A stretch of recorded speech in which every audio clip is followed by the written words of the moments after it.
আশি, আশি করতে, করতে রোজা এসে চলেও যাচ্ছে। কিভাবে যে দিনগুলো চলে গেল আসলে টেরই পেলাম না। আসসালামু আলাইকুম, হ্যালো এভরিওয়ান। সবাই কেমন আছেন? আশা করছি সবাই খুব ভালো আছেন। আমি সিতু, সিতুস ডেইলি লাইফ ব্লগ থেকে নিয়ে চলে আসলাম আজকের নতুন আরেকটি ভিডিও। দেখতেই পেলেন শুরুতে রেডি হয়ে একবারে আপনাদের সামনে আজকে চলে এসেছি।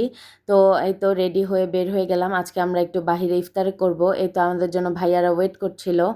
তো জায়গাটা হয়তোবা দেখে আপনারা বুঝেই গেছেন এতক্ষণে যে কোথায় গিয়েছি ইফতারি করতে।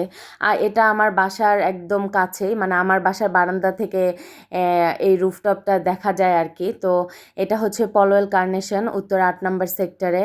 আর আমরা গিয়েছি হচ্ছে নতুন যে রেস্টুরেন্টটা হয়েছে দ্য রয়্যাল গার্ডেন, পলওয়েল কার্নেশনের একবারে টপ লেভেলে, সেইখানে ইফতারি করতে আর কি। জায়গাটা এত সুন্দর, মানে এত অসম্ভব পরিমাণে সুন্দর, যা আসলে দেখলে বারবার এই জায়গাটাতে ছবি উঠাতেই আসলে ইচ্ছে করবে বা বারবার যেতে ইচ্ছে করবে। তো আমি সাফন সাফরিনকে একটু ছবি তুলে দিচ্ছিলাম। আর এই তো দেখতেই পাচ্ছেন সেই উপরে বসে যাতে আমরা ইফতারি করতে পারি, ওর বাবা দেখছিল আর কি যে ওখানে বসা যাবে কি না। পরে দেখলো যে না, আসলে ওরা টেবিল বা মানুষ গুনে ওরা রিজার্ভেশনটা নেয়, যেহেতু ওরা রিজার্ভেশন ছাড়া এখনও এন্ট্রি নিচ্ছে না। যার রিজার্ভেশন নাই তাকে চলে যেতে হচ্ছে আর কি, এরকম একটা ব্যাপার। আর এই তো নিচের যে জায়গাটা, এটা হচ্ছে ওদের বাফেট জায়গা।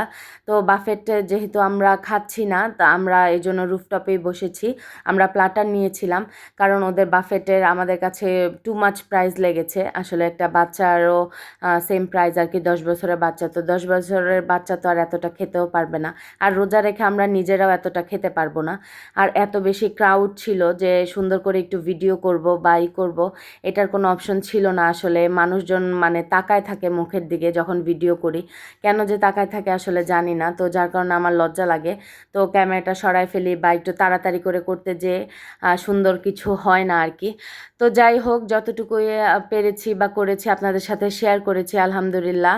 আপনারা আমার জন্য দোয়া করবেন। আর এই তো আমাদের এখানে আমাদের জন্য টেবিল সেট করা হয়েছে। তো আমাদের ইফতারগুলো দিয়ে গেল, যেহেতু প্রায় ইফতারির টাইম হয়ে গিয়েছে। তো ওর বাবার ভাইয়া বসে গল্প করছিল, আরেকটা ভাইয়া এখনও আসেনি, ভাইয়ারা একটু জ্যামে পড়েছে।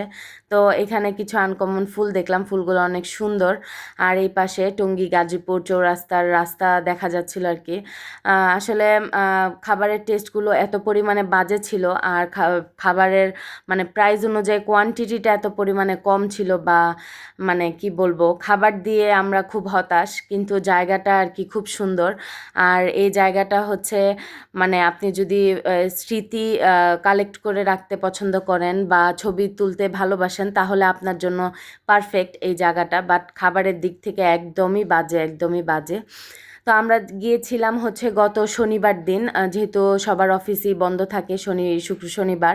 তো আমরা শনিবার দিনই রিজার্ভেশন দিয়েছিলাম, শুক্রবারে আমরা রিজার্ভেশন পাইনি। তো আপনাদেরকে ছোট্ট করে বলে দেই যে আপনারা যদি কেউ যেতে চাচ্ছেন, তাহলে আগে থেকেই অবশ্যই রিজার্ভেশন করে নেবেন, কারণ আপনারা যেদিন ইচ্ছুক সেদিন কিন্তু আপনারা রিজার্ভেশন না থাকলে যেতে পারবেন না, কারণ ওদের রিজার্ভেশন পুরো ফুল থাকে।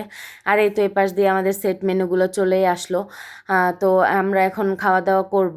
বাচ্চারা তো দৌড়াদৌড়ি করছিল, তো আমারগুলাকে আমি এনে বসিয়েছি। আর আমরা যে পাশটাতে বসছিলাম তার উপরে দেখেন এত সুন্দর একটা ছাউনি ছিল আর কি। তো যাওয়ার আগে ভাবলাম যে দ্য রয়্যাল গার্ডেনটা লাইটিংয়ের পরে কেমন লাগে তা আপনাদের সাথে একটু শেয়ার করতে। আসলে লাইটিংয়ের পরে যতটুকু না বোঝা যাচ্ছে, মানে লাইট ছাড়াই কিন্তু খুব সুন্দর বোঝা গিয়েছিল, তাই না? লাইটিংয়ে আসলে বোঝা যাচ্ছে না তো কেমন হয় বা কীরকম জায়গাটা।